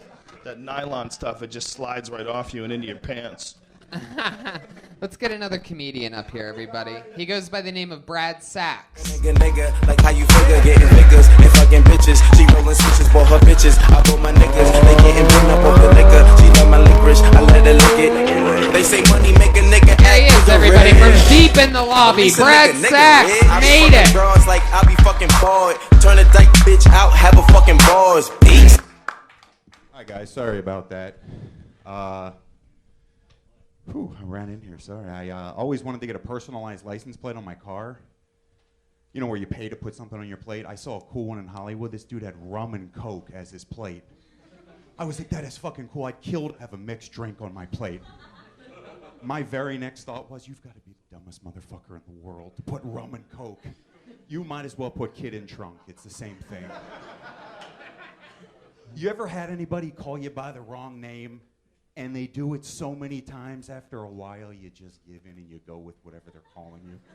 That's happening to me right now. There's this guy that always calls me Russell, and my name's Brad. And he's always excited. He's like, hey, Russell, come here, Russell. Good to see you, Russell. Over here, Russell. Sit down, Russell. Finally, I couldn't take it anymore. I'm like, yo, dude, just call me Russ. It's cool. That's all I got, guys. Hey, that was good, man. I don't want to go over my time. Yeah. Sorry. 57 seconds of man thunder from Brad Sachs. That was funny, dude. Thanks. Yeah. Thank you. How long you been doing it? About 3 or 4 years. How often? I mean, I try to get out every night. Wow. Yeah. Okay. I mean, that's awesome, man. yeah, I probably could be writing more, but I try to get up a lot. Both are important, man. You could be writing a lot more. You didn't make it to a minute. He was trying to be considerate, Dominic. You got 3 seconds to kill. You are right, sir. You're right. No, it was great. No, he timed it perfect. That's a true sign of a professional. Now, Brad, you know? we've talked to you before, and you've mentioned in a couple bits that you have a wife, and we haven't seen you in a few months. How's that been going? Are How's you the still wife? together? Yeah, we're still together. I actually have big news, guys. Oh, what's the big news? We are having a child. No, no. Whoa! No. She's having a child. Sorry. What are That's you right. fucking doing? You You're right. shitted in her? And you think you I saw that on your podcast. You talked about that. All right, I think, wait. one time. I think What? this is setting something up. Wait a second, OH. You in the last time we saw you, the last 2 times, you were talking about how you don't think you want to get married. How you like? Did she listen to any of this? No, Or is no, that why no. you're having a baby? Or I mean, No. It- I actually after doing these shows, I kind of really thought about it. You know, I thought about my relationship and. Wow. What is she here right now? Like, what's going on? I love this. No. I'm she's trying not. to figure out if this is a bit. No, it's no, not. he was talking about on just a month ago about how he doesn't want to get married. Brad, No, this was a while. This was like 7 months or 8, ago? 9 months ago. I like Oh, the what? Shit fact you- changes in a couple of days. I like It's that you- amazing. I like that you said after doing this show, it's like, you know, after doing a minute of comedy, I thought, I got a lot of time on my hands. Maybe I'll have a baby. Yeah. Well, congratulations. Thanks. Now. Brad Yeah, Sachs. congratulations, There's man. going to be a Mrs. Sachs, and it's because of Yeah. your sack. Yeah. You That's just right. knocked her up. Now you don't have a choice. No choice. In about How a does month. how does she feel about being a Mrs. Sachs? I mean, your name is really Sachs, Sacks, yeah. That's as in ball sacks. As For in those ball of you that sacks, aren't yeah. completely getting, Let me That's ask you this, Russell. yes, sir. Russell. It was a callback, for Christ's sake. Wow, Brad, how far along is she? She, I got literally 3 weeks to a month, and she's gonna deliver. Baby girl, a girl. Wow. Yeah. Wait a Thank second. you, It's a guys. month away? Congratulations. Yeah. It's been that long since I was on the show. Oh my God. Yeah. She's at 8 months? Yes, sir. Now, did you try all the things at the beginning? You know, like the thing and the microwave popcorn a lot. and stuff like that. Like, What does Did that you- do? Let me ask you this. Do you think the baby is going to take on your look at all, that Ghostbusters 2 bad guy? Oh, Vigo! That look that you have going on? It's possible. Vigo, come alive, Vigo! It could be. You have the face of a comedian, sir. Don't let him fuck with you. Of How course, dare you, definitely. sir. No, How dare he you? definitely has the face of Undermine a a young man's comedian. confidence. How dare you? How No. dare you? Brad knows what's up, Oh, and yeah. you're congratulations. Your Thanks, daughter Tony. is Thank going to you. be one funny baby. Thank you. Thank Because you, guys. Thank you. You're a funny guy, Brad, and hopefully that It'd be great gene if she carries wasn't on. really pregnant. He's just doing that to get attention. Stranger things. Stranger things have happened. It's been 8 months. That's crazy. He's trying to tell you how long it is since he's been on the show. I'm having a fucking baby. That's how long it's taken me. Yeah. Brad, congratulations. Thank you, Tony. What are you gonna? What's the biggest change that you've made since finding out that there's gonna be a new sax in the family? I would probably say the biggest change is I've been eating a lot more medical cannabis since I found. No, I'm just kidding. I started to save more money. Of course, that's something. Wait, were you really kidding, or was that the truth coming out? I do both. Simultaneously. Well, then next time, don't do the laugh and say I was kidding. Follow Well, if they through with groan, it. I got a groan here. Like. Oh, whatever. You Okay. give up on it. You're just, you know, the changes that happen from things are things that you can talk about that'll be therapeutic for you, especially now that you're about to go through all that crazy shit. Yeah. Right? It's true. Yeah. True. So have fun with it. I can't believe I didn't know that you're having a baby, Brad. Yeah. Who's the godfather going to be? Hint. No, I'm kidding. I don't want to be a godfather. I wouldn't even know what that has to do with. I just heard the music and I thought it'd be a funny place to go. But Brad, I'm going to get another comedian up here. Thank you so much. Thank you. Thanks. Brad Sachs. He's on Twitter at Brad Sachs. That's SACHS for you listeners out there following along. Oh, how fun. Should we get one more up before Let's the do one regulars? more before the All regulars. right. Normally we would move on to our two lovely regulars, but instead we're going to pull one more name since so many people came out and traveled so far. You guys are a great crowd, by the way. Heck yeah, you are. Seriously. Put your hands together for you. And put your hands together for your next comedian. It's Dennis Wilson, everybody. Here he comes. Dennis Wilson.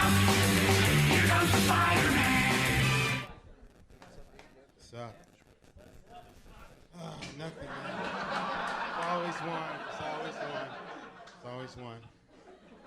Yeah, I'm from Los Angeles. I'm from South Central Los Angeles, and it's really dangerous out there. Once it was a murder right across the street from my elementary school, and we stayed out there. And detectives came out and threw a chalk line around the body. The next day, I seen two girls playing hopscotch on his head.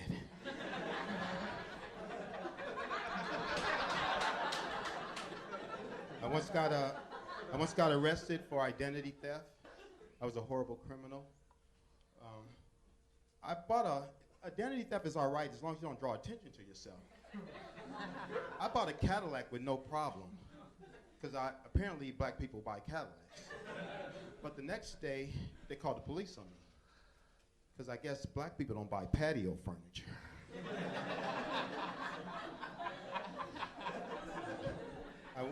I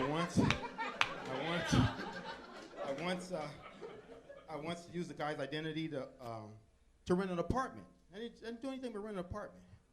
One day he showed up yelling and talking about, come out of there, I want what's mine. So I gave him his mail. Wow, Dennis Wilson, so funny. Hell yeah. How long have you been doing stand-up, Dennis? 4 years. It's good to see you back, man. I'm glad you made it out to Pasadena. I took a long break. I got discouraged. I took like a 8-9 year break, and because my girls were sick, so I took an 8-9 year break to take care of her. How long did you do it before that?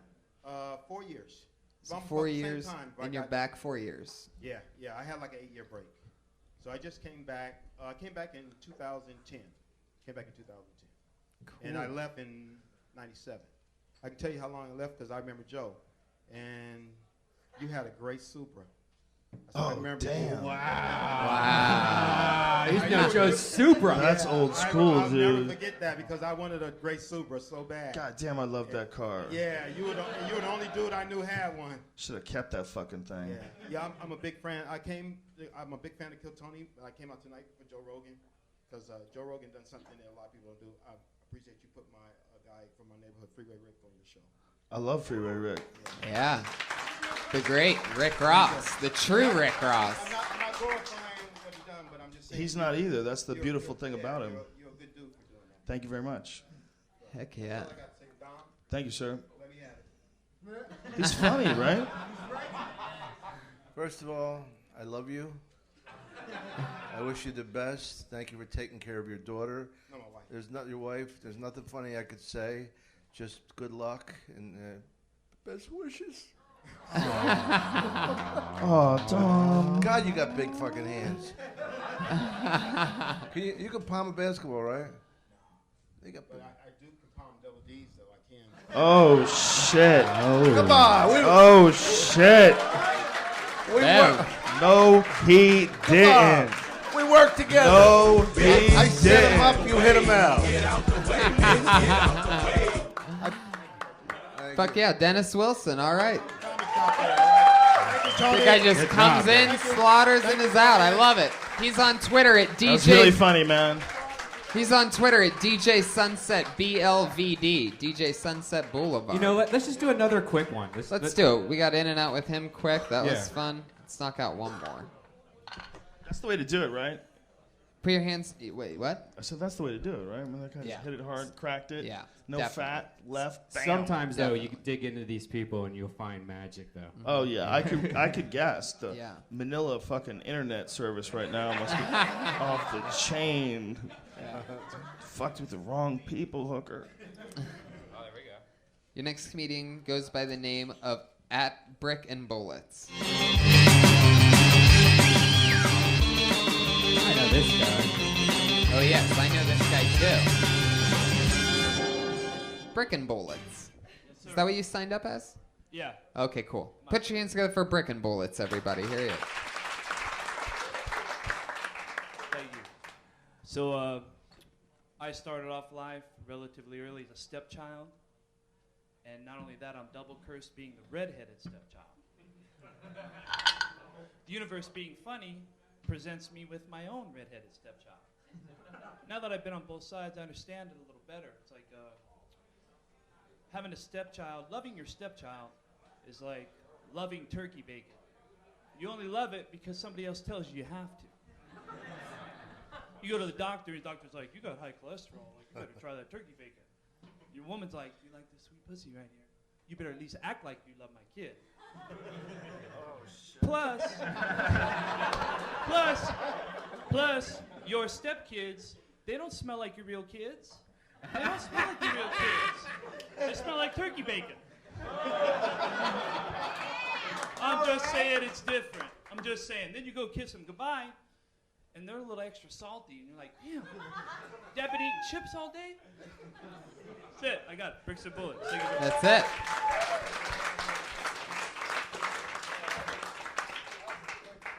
Good job, buddy. Heck yeah. Thank you. How many times have you been on stage? This is it. I knew it. Wow. First time, That was guys. your first time? Yes, sir. Wow, that was really good. That's really good, man. For a first time, that's very impressive. Thank you. That's Very awesome. I support that. What you did was it's the art of saying fucked up shit to get a laugh. And it's an art, you know, and you got to know when a dude's a real legit psychopath or saying something fucked up because it's funny. And there's a fine line there you walk in. You never know. But those guys are like some of my favorite comedians ever. They made that art of saying fucked up shit. Like, you know the guy doesn't really mean most of the shit he's saying, but it's funny to say fucked up shit. Mm-hmm. And people, like, it's a real problem when people would take something that you would say at full face value and say, well, these are statements he's making, right? Absolutely. You're probably a very nice guy. Yeah, I try to be. So you're just trying to say fucked up shit. just trying to get people to enjoy themselves. I love it. I love it. It's How funny, long dude. how long did you prepare that minute for? Did you know that you wanted to come here to start, or like were you gonna? No, I had actually, it had been a concept in my head for a while, and it's actually, there's a lot more flesh to it. I just chopped it down for this probably 6 weeks or so. So dark, dude. It's hilarious. It's funny, but I'm like, oh shit, they don't smell like your kids? I was like, oh my god. That's so fucked up. Because you know it's right. So 'Cause you true. know It does. It's funny, man. It's funny, dude. It's dark. It's dark. You went deep. Dude, that was hilarious. You On the last- better. I'm sorry. On the last Thunder Pussy, you yelled that out as a topic too. Who was the person? I forget. Jared. It was hilarious. Congratulations, man, for your first time. We got. Yeah, that was very, very good. Really good job. Definitely. Is it at Brick and Bullets? Is that right? Bricks and Bullets. Especially for such a dark subject, man. That was really good. Dom, what do you got for Bricks and Bullets? Lugats. Well, you don't speak Italian? Oh, what do you speak Cambodian? What the fuck? Goodness, I can't think believe what's honestly, going on here. I know. honestly think that was amazing for the first time you're on stage. Thank you very much. You know, I mean, I know that you do theater in the round, which doesn't have a stage, but I gotta hand it to you. I mean, for me, it's like I would have thought it was your second time on stage. Come on, I had to come in with a zinger. It was good. You're so much nicer than me. I realized after sitting here with you, you're kinder and more gentle with people. I'm Who sorry. the fuck am I to I cut don't up? know. I wish you the But best. it's funny. man. Keep doing Thank it. you, Dom. I Bricks appreciate and it. Bullets, congratulations, man. Good That was job, so guys. much fun. He's on Twitter at Bricks and Bullets, popping his Kill Tony cherry. And his shirt's available on your mom's house podcast.com. And no bullshit, because it could go horribly wrong for him at any moment from here on for the rest of his comedy career. But that's a stellar start. Is that how you As far as started? like starts, I mean, that's about imagine- as good as Did it you gets. start off? Did you start off dirty right away? I started off dirty right away. Like Oh, 'cause yeah. Doug Stanhope and you really influenced my first set, and it was just dirty immediately. Well, I think that when you're starting out, man, you don't know anything else. You know about like fingering each other and shit. Right. You're 20 years old. What the fuck do you know? You don't know shit. What are you gonna go up there and tell people about life, bitch? Shut the fuck up. You're 20 years old. But if you're 20 years old, and you got a crazy blowjob joke. People will laugh, and like you don't have anything else that's really relevant to talk about other than like dirty shit. I felt like my first set, though, I felt like I had to go as dirty and as extreme as possible just because of you guys. Because like I mean, Sorry. did you go dirty? Like I because did. you I followed, wasn't. Like, I Hennessy was. and stuff like Yeah, stuff but like I that. wasn't influenced by them as much as I was influenced by the other guys that were in the town. And Boston was a town that was like really like the comedy was. They were trying to go really clean. A lot of guys were trying to go really clean. So I was always really insecure about doing dirty jokes. So I probably tried to morph my act into something that other people liked for a little bit. I don't know how long I did that for, but like even into like my second year, I was still like trying to be clean. I just couldn't do it. So what do you say when people say like have it when in you're me. dirty, you're cheating or I you're figured out a long time ago that those are people that I don't want to talk to. Right. So I just go whatever. Saying bad words and talking about real shit is somehow or another it's out of the intellectual reach. What is it? It's the place where you don't go. It's dirty. Why? Because Nabisco says so. They're selling crackers on the Tonight Show. You goofy fuck. It's ridiculous. Because it's easier, it's harder to be brilliant dirty, like Robert Schimmel or somebody like that, because you're thinking, fuck, you know, like anybody can, you know, this twat, that, but to make it really incredible, like he had you know who Robert Schimmel is? Anybody? Yeah. Very, very. And he funny had the guy. best fucking dirty jokes ever. First comic I ever saw live. Yeah. He was a sweetheart of a You guy. know what my favorite thing is, Dom, is a black dirty comic. Because anything they say dirty. Stank a pussy. Man, that pussy was funky. Woo, baby. I said, Mama, you got to wash that.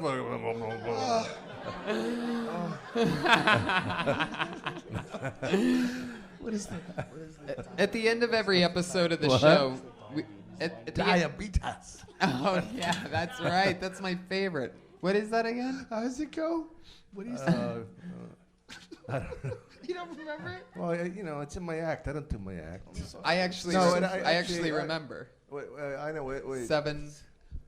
About what? Fuck. It's like How do I remember your bit? They do setups without punchlines. Oh.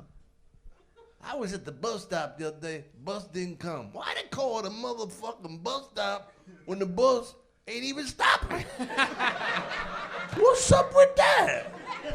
Then the diabetes line comes with, like you can do with anything. I was at the restaurant the other day. I said to the waitress, "Bitch, ho, give me a motherfucking milk." A cup of coffee. She brings me 7 sugar. 7 sugar? 7 sugar? 7 sugar? What's she trying to give me? Diabetes? I'm gonna call the police on that bitch. Joey Diaz and I'll be here next weekend. Come and see us. Next weekend, both Friday and Saturday, go to icehouseComedy.com. Guys, to close out every episode of this show, we have 2 young ladies who do a new minute each week, every single week. Now, this is actually their 2nd minute this week. So we get to watch them create, and it goes out there, and they're constantly working and writing on that level at a minute a week, or at least trying to. They're pushing it that hard. They almost have an hour worth of material because they've done a minute every single week. Right. Dom, talk to them. I will, Joe. After I put a little bit of my... you can help them, Dom. Coming up first tonight out of the 2, she went on stage for the first time, much like the couple of guys did tonight, right here on Kill Tony for the first time. And that was many, many weeks ago. She dropped out of college at the University of Florida and stayed out here and said, I'm going to keep doing stand-up. She was just supposed to graduate, just like a couple classes away from graduating. And here she is, the college dropout and Kill Tony Queenpin, Kimberly Congdon, everybody. Suave. Rico. Kim Congdon, everybody, come on. Hey guys, I'm Kim Congdon. I read the other day that a guy went to prison for 4 years for leaving his child in the car, in a really hot car. Way to judge the car on its looks, right?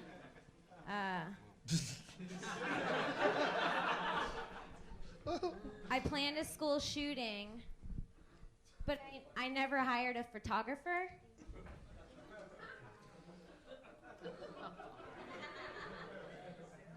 I was really pushing to get plastic surgery, but plastic said it felt fine.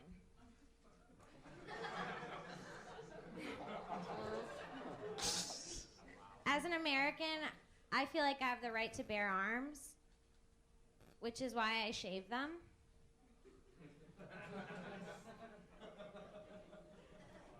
This guy told me he liked my frame, and I was like, I didn't do it, he did. Oh, can I do my last one? Yeah, go ahead. I like to follow the speed limit.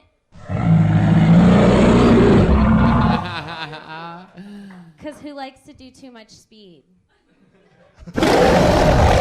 Oh, go away, Bear. Go, get back in there, angry West Hollywood Bear. Kimberly Congdon, everybody. Wow.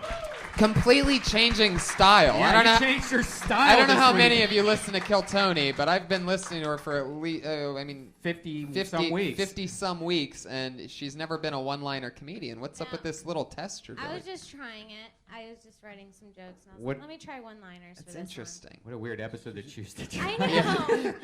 two real natural comedians on this show, and you went with one-liners. That's okay, right? She's like That's Steve. okay. Yeah, no, it's totally yeah, okay. it's fine. It's just I very, just find it interesting. It's very interesting that you're doing a whole minute a week. What is that? How challenging is that? It's Ben? really hard. It's really hard because when I go to open mics, I also want to work on my material that I want to do on shows. Ooh. And then I have to fit in, this extra random one every week. And now I do it on this Monday, Friday, and then Monday again. How much time do you usually get an open mic set? 5 minutes, and I do 2 a night during the weekdays, and I try to do 3 Saturday and Sunday. Wow, dedication. Yeah. That's awesome. Yeah, it's cool. It's funny. Hey, Got good delivery. It's Hey, weird guys. too. It's weird enough. what's up? Dom, what do you think of Kim Congdon? It's very courageous too. She's like Stephen Wright's retarded daughter. Don't you think it's courageous doing a new minute every week? Oh, can you imagine? It's hard. People think. Imagine if you wrote a minute a day. Oh my God. 365 days except for leap years. But I mean, it's people forget how hard. You might, if you're lucky, get a minute's worth of seeds. But then you got to spend time growing those fuckers and turn them into jokes. Yeah, those were all very bada bing Laffy Taffies, and that, I mean, They were terrible? No, they weren't. They were actually really, really good. But your style and all the timing and stand-up that you've worked on is all talking and about real stuff. I know. So far. So your timing with those jokes wasn't on. But the jokes were extremely well written. But you don't know how to really. I mean, it's not that you don't know how. It's just that you haven't Tony, worked on. do you think if you could take those jokes, if you could say them funny though? Because I don't think so. I think they were very Laffy Taffy. Oh, I know. Why? They're laughing. Such a fucked up way of putting it. Oh, you think they could take those jokes and make them funny? No, I don't really see that happen. I mean, no, that's exactly what I just Joey said. Diaz she could do. could. Oh yeah, exactly. Joey Diaz could get up there. Wait, and say one of them again. The quickest one. I planned a school shooting, but I never hired a photographer. I planned a school shooting, but I never hired a photographer, cocksucker. That's how I'm hiding. You know me, dog. Old school. Well, I'm from North Bergen, New Jersey. We know how to hide in the bushes. We'll just keep going. It would be funny. Yeah, Joey Diaz is you'd be like, what? A school shooter? Are we laughing at a school shooter? It was, I just, Joey Diaz could talk about anything and make it funny. Come on, you fucking momos. I ain't shooting nobody at school. It's great. I feel like we just have a good point of what. It's a good Joey Diaz. What you want to do is you just want to let it rip. If you. My delivery just needs to be different. So the Not jokes. different. No, listen, I don't think you did anything wrong. I Right. think you're doing a minute a week. It's fucking hard. Some of those jokes aren't going to make it. I would go back to your That's normal what- style. Some though. of them will make it, and some of them aren't going to make it. It's how it always is. But if you're making a minute every week, that's just how it goes. I think you did really good. Yeah. I got 2 words for you. Forrest Gump. Oh my goodness! There's an idea. How dare you? That nobody else is talking about. You're gonna be at the top of Hollywood in no time, kid. How I'm dare telling you? There's room for a Forrest Gump bit. You could do it, young lady. Thank you. Now sit on Daddy's lap and watch the rest of the show. Oh goodness! I personally, as a man, am offended by what you did. Well, Joe, I know how Male sensitive privilege. Hello. God. Focus group. You're Focus so group. politically correct, it's scary. I'm I trying can't to say roll like anything that around these you days. anymore. Let's not fight in front of them. Can we wait till we get home? Oh, sorry. Don't listen to them. You're good. Yeah, it was great. I mean, it was just shocking because I'm It was not so really weird used for to me that. Too. It felt weird for me too. Yeah. Well, it's interesting I was to freaking me. out, and I put my phone in here, and I was peeking out of On your notes? because I'm just so used to telling a story where it just comes out naturally, and I'm just talking about, like being a crazy girlfriend or something. See, that feels real to me when you I say know. that. And I but know. today Yeah. was like I felt like just you're. wanted to I don't try feel it. like you were ever actually going to give surgery to a piece of plastic. However, you being a crazy girlfriend, I could totally understand in a heartbeat. They're giving you a hard time. You're doing a minute a week. That's a very difficult. Totally. thing to do. Absolutely. No, she's a I've warrior. never seen you do stand up before, so for me, this is the only time I've ever seen it. So for me, I thought it was weird enough. It was good. Perfect. It's hard. A minute a week is very commendable. Perfect. Yeah. Right, Tom Irrera, for Religit, right? Very hard. I'm very proud of you. Thank you. Very proud. Thanks so much. And she did. I mean, it's been a year, right? So it's been a cool undertaking. It's interesting. Yeah. it's been a year, right? It's been a little bit over a year. A little bit over a year. A new minute each week. It was a year, June 1st. Yeah. There you go. Do you take all that stuff and go over it and like mine for see Some what of the stuff. ideas you I'm like? to just starting to learn to listen to my own stand-up.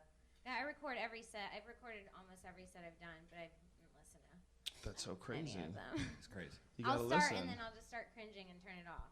Yeah. Like throw something. I can understand that. You got to treat it. I knew that was coming. It was like watching your drunk friend get knocked out. Like, oh shit. Boom. Jesus, what did you think about that set? I know a photographer. Oh, there you go. Oh, I bet he does. That was a callback to BC right there. Kimberly, that was very fun. What do you think about this one-liner thing? You gonna keep rocking it, or Well, I might just try gonna it a keep couple trying more different times. things out? I'm no quitter. Switch it up. You could do a little of that, a little of this. You Yeah. can do whatever you want. It'd be Just fun to have see you do a minute of crowd work sometime. That might be fun. I was gonna do that last week, but I don't know. You're just trying to steal my awesome idea. Anyway. No. Put your hands together for Kimberly Congdon, everybody. She did it again. Live from the Ice House for the very first time on Kill Tony. And the other regular and your final comedian of the night, another one of our regulars and favorites. She is a regular on Kill Tony and the Dysentery podcast.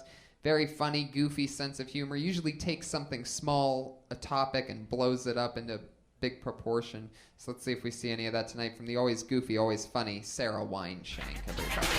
Here she is. What's up? I feel like coffee tables should just be called footstools. Like, who was like, hey, that table over there, let's associate it with coffee? Makes no sense. And atop of this coffee table, let's place coffee table books. Makes no sense. Some people's coffee table books cost more than their coffee tables.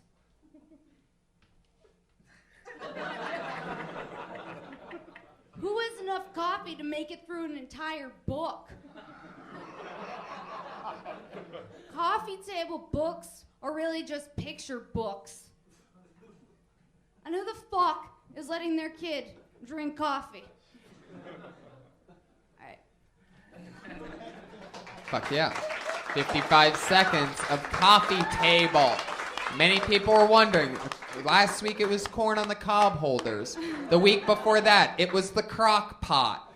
Everything's beginning with C lately. Crock pot, corn on the cob, coffee table. Oh, coffee table. It's a frustrating one. Yeah.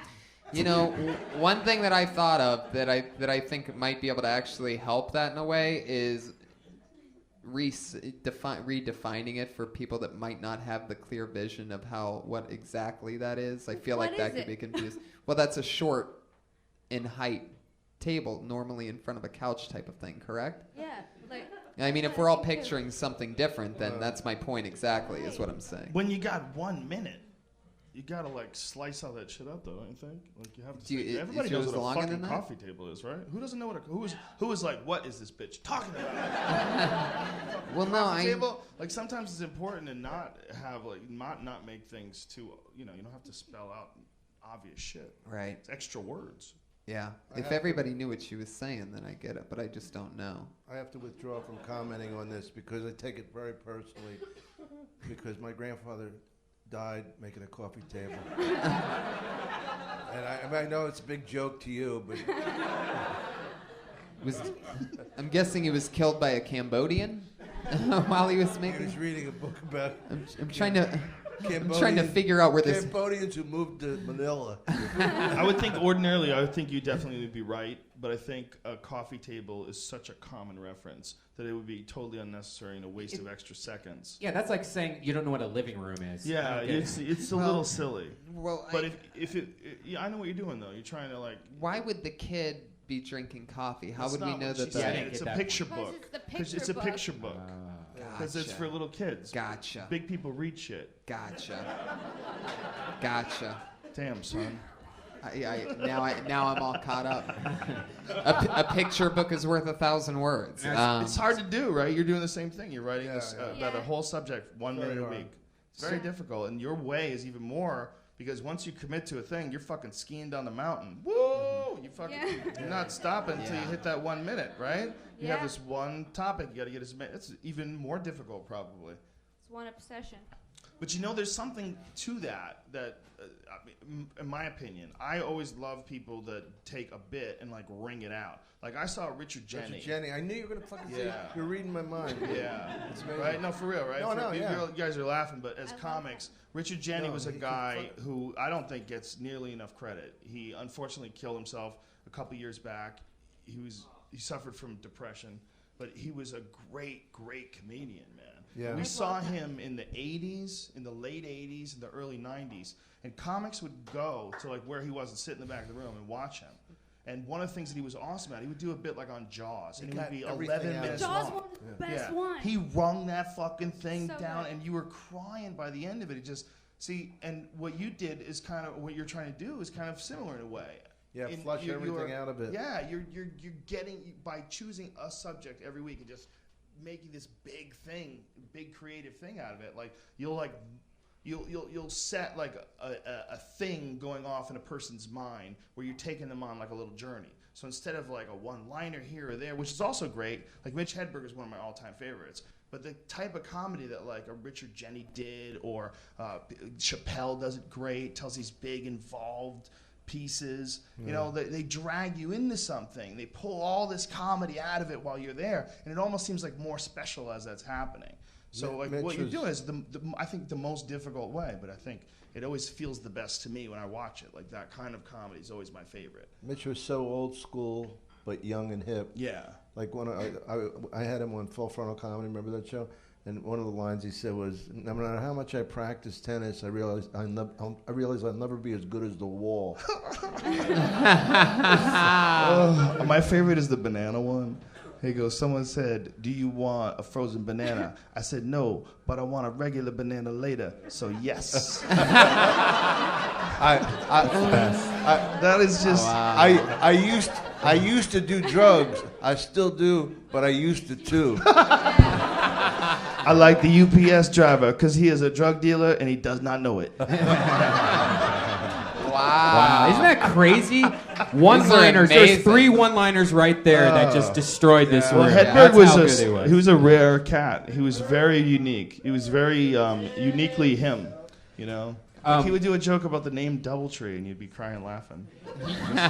Every week you are very negative, and you tried one week to be really the exact opposite. Have you tried that again? Have you tried mixing it up? Because I mean, I just want to know what a 15-minute set from you is, because it feels like I would just want to kill myself after the end, because you just seem to be attacking everything in that. Yeah.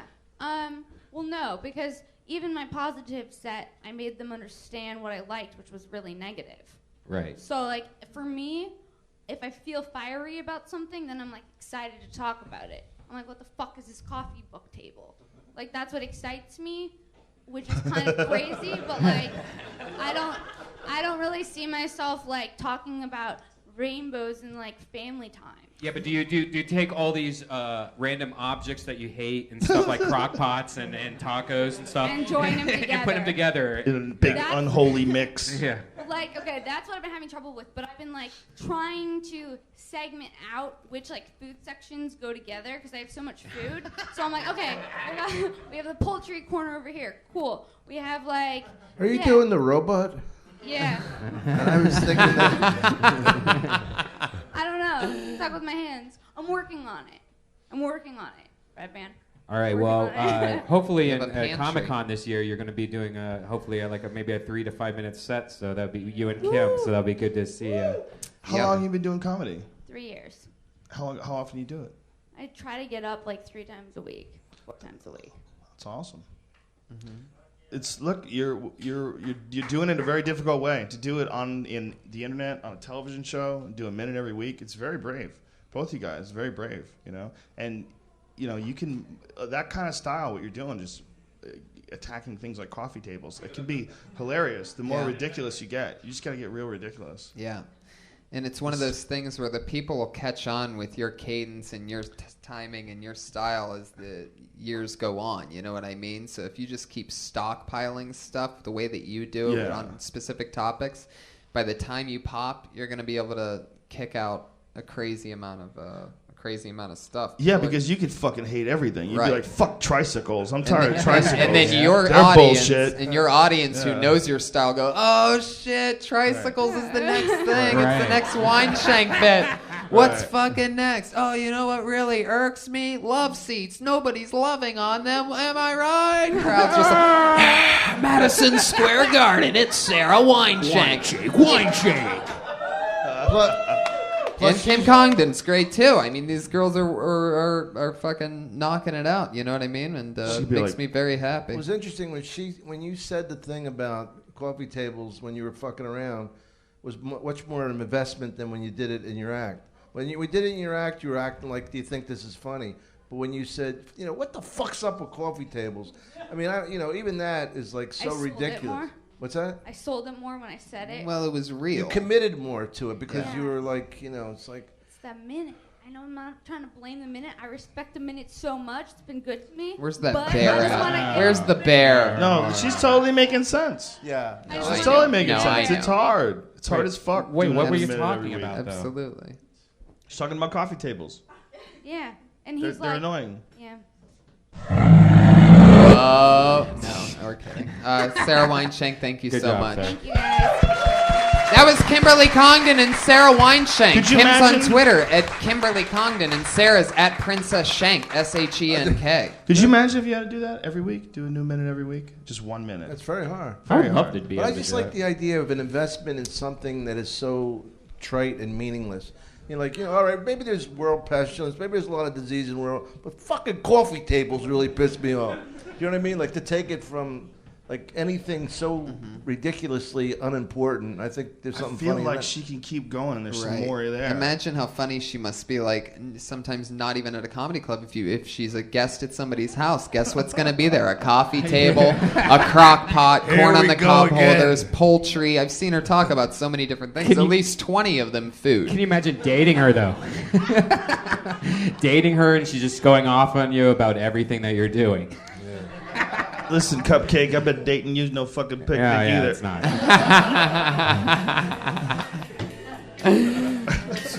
Well, guys, we did it. Yeah. That's Kill Yes. Tony. Thank you, guys. Joe Rogan, Dom Irrera, thank you guys so much. Powerful Brian Redband. Powerful Tony Hinchcliffe. Thank you so much Thank you for being having on. us all in your spectacular program. So much fun. Dom, as always, a blast. Thank you.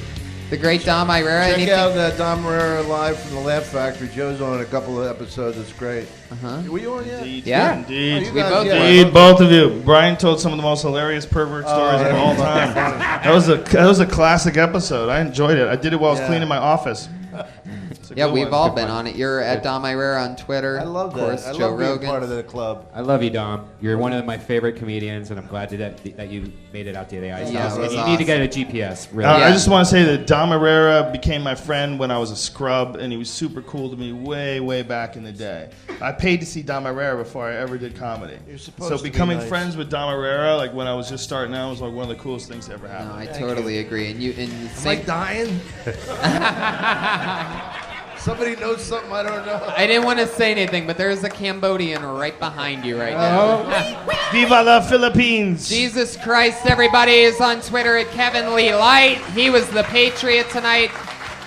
Live audience, Pasadena, we did it. We made history. This is the first Kill Tony in Pasadena. Big thanks to one of our producers, Josh Martin. You can find him on Twitter, Josh Martin Comic. Guys, we're going to be at Comic-Con 2014, July 23rd and 24th at the American Comedy Co. We want to thank our sponsor, Squirt. The Thirst Quencher. Later.